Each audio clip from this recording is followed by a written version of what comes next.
ಕೊಡಗು ಧ್ವನಿ digital media, ಇದು ಕೊಡಗಿನ ನಂಬರ್ 1 ಯೂಟ್ಯೂಬ್ ಚಾನಲ್.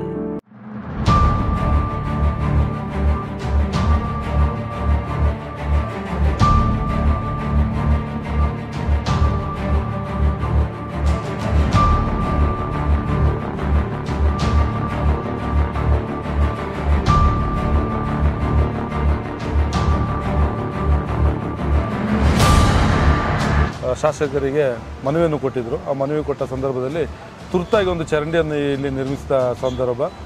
ಆವಾಗ ಕಾಂಕ್ರೀಟ್ ಚರಂಡಿ ಮಾಡಲಿಕ್ಕೆ ಸಾಧ್ಯವಾಗಲಿಲ್ಲ, ಬಡ್ ಚರಂಡಿಯನ್ನು ಇಲ್ಲಿ ಮಾಡಿದಾಗ ಆ ಮಣ್ಣನ್ನೆಲ್ಲ ಒಂದು ಸೈಡಿಗೆ ಈ ರೀತಿ ಹಾಕಬೇಕಾಗಿತ್ತು. ಈ ಕಾರ್ಯಕ್ರಮದ ಪ್ರಾಯೋಜಕರು ಕಳಿಚಂಡ ನೋಬನ್ ಮಂದಪ್ಪ ಮಾಲೀಕತ್ವದ ಈಶ್ವರ್ ಮೆಡಿಕಲ್ಸ್, ಮುಖ್ಯ ರಸ್ತೆ, ಗೋಣಿಕೊಪ್ಪ.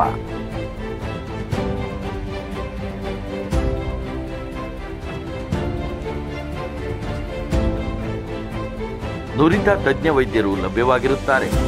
ವೈದ್ಯರ ಭೇಟಿಗಾಗಿ ಸಂಪರ್ಕಿಸಿ. ಮೊಬೈಲ್ ಸಂಖ್ಯೆ 9019531182. ನಮಸ್ಕಾರ ವೀಕ್ಷಕರೇ, ನಾನು ನಿಮ್ಮ ಜಗದೀಶ್, ಕೊಡಗು ಧ್ವನಿ ಡಿಜಿಟಲ್ ಮೀಡಿಯಾದಿಂದ. ಇವತ್ತು ಪೊನ್ನಂಪೇಟೆ ನಗರದ ಏನು ಕುಂದ ರಸ್ತೆ ಇದೆ, ಈ ಭಾಗಕ್ಕೆ ಬಂದಿದ್ದೀನಿ. ಮುಂಜಾನೆ ಇಲ್ಲಿ ಒಂದು ಕಾಮಗಾರಿ ನಡೀತಾ ಇದೆ. ಏನಂತ ಹೇಳಿದ್ರೆ, ಈ ರಸ್ತೆ ಯಾವತ್ತೂ ಕೂಡ ವಾಹನ ದಟ್ಟಣೆಯಿಂದ ಕೂಡಿರ್ತದೆ. ಆದರೆ ಕೆಲವು ದಿನಗಳ ಹಿಂದೆ ಇಲ್ಲಿ ಈ ಒಂದು ಚರಂಡಿ ಭಾಗದಲ್ಲಿ PWD ಇಲಾಖೆ ಏನು ಕೆಲಸ ಮಾಡಿದೆ, ಆ ನಂತರ ಈ ಮಣ್ಣನ್ನು ಅಲ್ಲೇ ಬಿಟ್ಟು ತೆರಳಿದೆ. ಇದರಿಂದ ಏನು ರಸ್ತೆ ಇತ್ತು ಅದು ಮತ್ತಷ್ಟು ಸಣ್ಣದಾಯಿತು.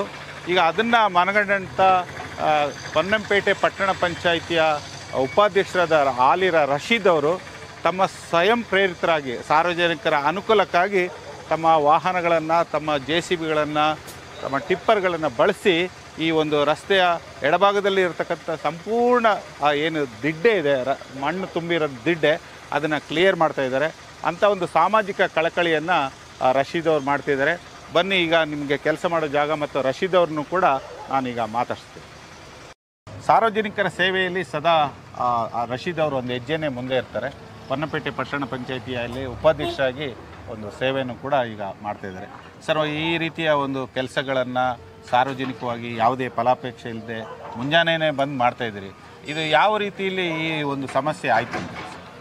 ಸರ್, ಇದು ಕಳೆದ ಒಂದು ಮಳೆಗಾಲದಲ್ಲಿ, ಈ ವರ್ಷ ತಮಗೆ ಗೊತ್ತಿದೆ, ಮಳೆ ನಿತ್ಯ ಇಲ್ಲ. ಕಳೆದ ಒಂದು ಮಳೆಗಾಲದಲ್ಲಿ ನೀರೆಲ್ಲ ರೋಡಲ್ಲೇ ಹರಿತಾ ಇದ್ದ ಸಂದರ್ಭದಲ್ಲಿ ಇಲ್ಲಿ ಸಾರ್ವಜನಿಕರು ನಮ್ಮ ಶಾಸಕರಿಗೆ ಮನವಿಯನ್ನು ಕೊಟ್ಟಿದ್ದರು. ಆ ಮನವಿ ಕೊಟ್ಟ ಸಂದರ್ಭದಲ್ಲಿ ತುರ್ತಾಗಿ ಒಂದು ಚರಂಡಿಯನ್ನು ಇಲ್ಲಿ ನಿರ್ಮಿಸಿದ ಸಂದರ್ಭ. ಆವಾಗ ಕಾಂಕ್ರೀಟ್ ಚರಂಡಿ ಮಾಡಲಿಕ್ಕೆ ಸಾಧ್ಯವಾಗಲಿಲ್ಲ, ಬಡ್ ಚರಂಡಿಯನ್ನು ಇಲ್ಲಿ ಮಾಡಿದಾಗ ಆ ಮಣ್ಣನ್ನೆಲ್ಲ ಒಂದು ಸೈಡಿಗೆ ಈ ರೀತಿ ಹಾಕಬೇಕಾಗಿತ್ತು. ಇವಾಗ ಏನಾಗ್ತಾಯಿದೆ ಅಂದರೆ ವಾಹನ ದಟ್ಟಣೆ ಜಾಸ್ತಿ ಆಗ್ತಾ ಇದೆ, ಈ ಭಾಗದಲ್ಲಿ ಜಾಸ್ತಿ ಆಗ್ತಾ ಇದೆ. ಹಾಗೆ ಸಾರ್ವಜನಿಕರ ಒಂದು ಮನವಿ ಕೂಡ ನನಗೆ ಒಂದು 2-3 ದಿನದಿಂದ ನಿರಂತರವಾಗಿ ಕರೆಯನ್ನು ಮಾಡ್ತಾ ಇದ್ದಾರೆ. ಯಾಕಂದರೆ 2 ಗಾಡಿ ಪಾಸ್ ಆಗಲಿಕ್ಕೆ ತೊಂದರೆ ಆಗ್ತಾ ಇದೆ ಅಂತ. ಮತ್ತು ಇದು ನಾನು ದಿನಾಲೂ ಓಡಾಡುವಂಥ ಒಂದು ರಸ್ತೆ ಕೂಡ ಒಂದು ಜಾಗ. ಜನ ನಮ್ಮನ್ನು ಆಯ್ಕೆ ಮಾಡಿದಾಗ ನಾವು ಅವರಿಗೆ ಅವರು ಕೊಟ್ಟಂಥ ಒಂದು ಸಲಹೆಯನ್ನು ನಾವು ಇದು ಮಾಡಬೇಕಾಗುತ್ತೆ. ಹಾಗೆ ಅವ್ರು ಕೊಟ್ಟಂಥ ಸೂಚನೆಯನ್ನು ಕೂಡ ನಾವು ಪಾಲಿಸಬೇಕಾಗುತ್ತೆ. ಸಾರ್ವಜನಿಕರು ಅದಕ್ಕೆ ನಮ್ಮ ಎಲೆಕ್ಷನಲ್ಲಿ ನಮಗೆ ಮತವನ್ನು ನೀಡಿ ನಮ್ಮನ್ನ ಆಯ್ಕೆ ಮಾಡಿರ್ತಾರೆ. ಏನು ಇದು ಮಾಡಿದಾಗ ಇವತ್ತು ನಾವು ಯಾವುದೇ ಒಂದು ನಿರೀಕ್ಷಣೆ ಇಟ್ಕೊಳ್ಳೋದೇ ವೈಯಕ್ತಿಕವಾಗಿ JCB ಹಾಗೂ 2 ಟಿಪ್ಪರ್ನ ಕರೆಸಿ ಇವತ್ತು ಈ ಒಂದು ರಸ್ತೆ ಬದಿಯಲ್ಲಿರುವಂಥ ಈ ಮಣ್ಣನ್ನು ನಾನು ತೆರವುಗೊಳಿಸ್ತಾ ಇದ್ದೀನಿ. ಸರ್, ಖುಷಿ ಆಗುತ್ತೆ, ಸಂತೋಷ. ನಿಜವಾಗ್ಲೂ ನನಗೆ ಖುಷಿ ಆಗ್ತಾ ಇದೆ. ಯಾಕಂದರೆ ನನ್ನ ಈ ವಾರ್ಡಿನ ಜನ ನನಗೆ ಓಟ್ ಹಾಕಿ ನನ್ನ ಗೆಲ್ಸಿದ್ದಾರೆ. ಆಗ ಅಂಥ ಒಂದು ಕೆಲಸ ಮಾಡೋದಕ್ಕೆ ನಮಗೊಂದು ಖುಷಿ ಆಗುತ್ತೆ. ನನಗೆ ಅವ್ರ ಜನ ಓಟ್ ಹಾಕಿ ಗೆಲ್ಸಿದಕ್ಕೆ ನಾನು ಬಂದಿದ್ದಾರೆ. ನಿಮಗೆ ಅಕ್ಕಪಕ್ಕದ ಎಲ್ಲ ನಾಗರಿಕರು ಬಂದು ಪ್ರಶಂಸೆ ಹೇಳ್ತಿದ್ದಾರೆ, ಏನು ಹೇಳ್ತಾರೆ? ಸಂತೋಷ ಆಗ್ತಿದೆ ಸರ್, ನಿಜವಾಗ್ಲೂ ಸಂತೋಷ ಆಗ್ತಾ ಇದೆ. ಬಂದು ಒಳ್ಳೆ ಕೆಲಸ ಮಾಡ್ತಾ ಇದೆಯಾ, ಚೆನ್ನಾಗಿ ಒಳ್ಳೇದಾಯ್ತು ಮಾಡ್ತಾ ಇರೋದು. ತುಂಬ ಕಷ್ಟ ಆಗ್ತಾಯಿತ್ತು ನಮಗೆ ಇಲ್ಲಿ ಓಡಾಡಲಿಕ್ಕೆ ಅಂತೇಳಿ ಪ್ರತಿಯೊಬ್ಬರು ಗಾಡಿ ನಿಲ್ಲಿಸಿ ಮಾತಾಡಿ ಹೋಗ್ತಾರೆ. ನಿಜವಾಗ್ಲೂ ಒಂದು ಖುಷಿ ಆಗ್ತಾ ಇದೆ. ಧನ್ಯವಾದ. Thank you.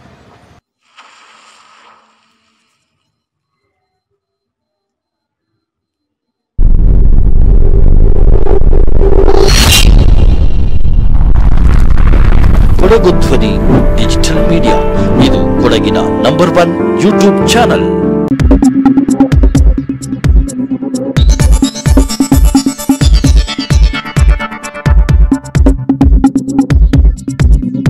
ನಾನು ನಿಮ್ಮ ಜಗದೀಶ್, ಕೊಡಗು ಧ್ವನಿ ಡಿಜಿಟಲ್ ಮೀಡಿಯಾದಿಂದ. ನಮ್ಮ ಚಾನಲನ್ನು ಸಬ್ಸ್ಕ್ರೈಬ್ ಮಾಡಿ, ಲೈಕ್ ಮಾಡಿ, ಶೇರ್ ಮಾಡಿ.